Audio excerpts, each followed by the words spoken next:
MP elections తర్వాత కాంగ్రెస్లోకి 20 మంది బీఆర్ఎస్ ఎమ్మెల్యేలట. ఎంపీ ఎలక్షన్స్ అయిపోగానట కాంగ్రెస్లోకి 20 మంది ఎమ్మెల్యేలు రాబోతున్నారట. ఎవరు? బీఆర్ఎస్ ఎమ్మెల్యేలు. అంటే దొంగలంతా ఇళ్ళకి వస్తున్నారు అన్నట్టు. దొంగలు, మాఫియా, ముఠా సభ్యులు అందరూ కలిసి ఇళ్ళకి తీసుకొస్తారట. ఇప్పటికే 3 పార్టీలో చేరారు. మంత్రి ఉత్తమ్ కుమార్ రెడ్డి. బీజేపీ బీఆర్ఎస్ అభ్యర్థులకు డిపాజిట్లు కూడా దక్కవు, బీఆర్ఎస్ కనుమరుగు కావడం ఖాయమని కమెంట్.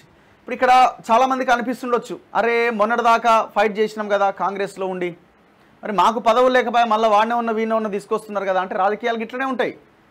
మనము ఈ పార్టీలను మీదేసుకోవడమే తప్ప పార్టీలు మనల్ని కనుచూపు మేరలో కూడా చూడవు. ఇట్లా ఇట్లా ఇట్లా చూపు కూడా చూడవు మన సైడు. అంటే ఎవరెవరైతే నిఖార్సుగా మీరు మీ పార్టీల్లో పనిచేస్తున్నారో వాళ్ళకు. ప్రతిపక్షంలో ఉన్నప్పుడు మిమ్మల్ని వాడుకుంటారు, అధికారంలోకి రాగానే మీ పని అయిపోయిందా మీరు వెళ్ళిపోండి అని చెప్తారు. మళ్ళీ మీరు అప్పుడు ఇంకొక ఆపోజిషన్ పార్టీ ఉంటే అది చూసుకోవాలి. ఇది జరుగుతున్న తంతు. గతంలో కేసీఆర్ అదే చేసిండు. ఉద్యమకారులని 2001 నుంచి పోరాడిన బీఆర్ఎస్ కోసం, టీఆర్ఎస్ కోసం కొట్లాడిన కార్యకర్తలందరినీ, నాయకులందరినీ పక్కకు దోచిండు. ఇప్పుడు కాంగ్రెస్ అదే చేస్తుంది.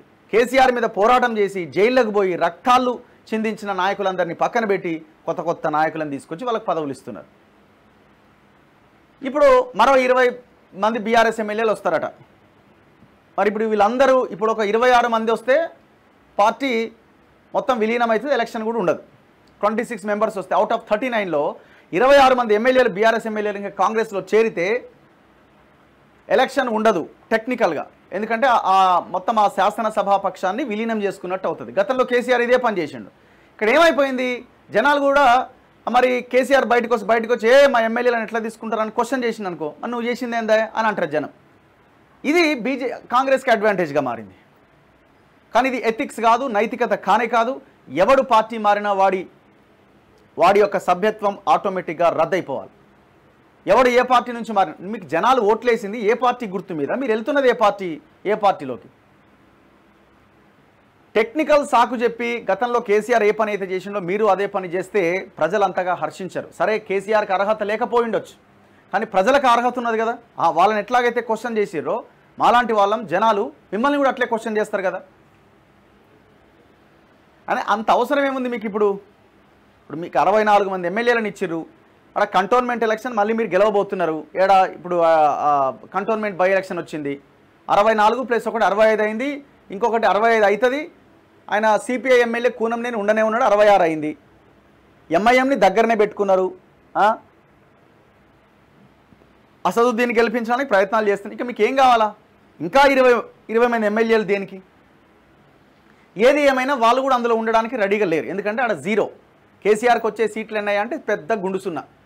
మొన్నటిదాకా మెదకేమన్నా వస్తుందేమో అని అనుకున్నారు, కానీ అది కూడా వచ్చే అవకాశం లేదు. అది 3వ ప్లేస్ అటు. ఇప్పుడు కేసీఆర్ కూడా అర్థమైపోయింది. మొన్న ఎలక్షన్ కమిషన్ 48 గంటలు కేసీఆర్ని సస్పెండ్ చేస్తే ఒక్క నిరసన కార్యక్రమం లేదు. ఏదో అంటున్నాడు, నన్ను అడ్డుకున్నారు అట్లా ఇట్లా అని అంటున్నాడు కానీ ఒక్క నిరసన కార్యక్రమం లేదు. ప్రశాంతంగా పోయిండు, ఫామ్ హౌస్లో రెస్ట్ తీసుకున్నాడు, మళ్ళీ వచ్చిండు. మళ్ళీ ఎందుకు వచ్చిండు? మరి రాకుండా అయిపోద్ది కదా, మరి ప్రజల్లో ఏం లేదని మీరే అంటున్నారు కదా మీరు అనొచ్చు. అసలే రాలేదనుకోండి ఇంకా లోపలికి అవుతాడు. కాబట్టి ఈ 4-5 రోజులు, వారం రోజులు ఏదో నడిపిస్తున్నాడు. సో కాబట్టి బీఆర్ఎస్లో ఆ ఎమ్మెల్యేలు ఉండే అవకాశాలు ఎట్టి పరిస్థితుల్లో కనిపించట్లేదు. అయితే అధికారం ఉంది కాబట్టి ఇక్కడికే వచ్చే అవకాశం ఉంది కాంగ్రెస్లోకి. ఎందుకంటే ఇప్పుడు వీళ్ళ సంపాదించిన మీన్స్ కబ్జా చేసిన భూములు, వీళ్ళ మీద ఉన్న కేసులు ఇవన్నీ కాపాడుకోవాలంటే ఇక్కడున్న కాంగ్రెస్ గవర్నమెంట్లో చేరాలి. లేదు కాంగ్రెస్లోకి వచ్చే అవకాశం లేదు, మల్లారెడ్డి లాంటోడు లేకపోతే ఇంకోటి అనుకుంటే వాళ్ళు బీజేపీలోకి పోవడానికి రెడీ అవుతారు. ఇట్లా ఈ 2 పార్టీలు ఏదో ఒక దాన్ని ఎంచుకొని అల్లకిళ్ళకి పోతారు. మన చెవిలో పెద్ద క్యాలీఫ్లవర్ పెడతారు. అంతకుమించి ఏం లేదు.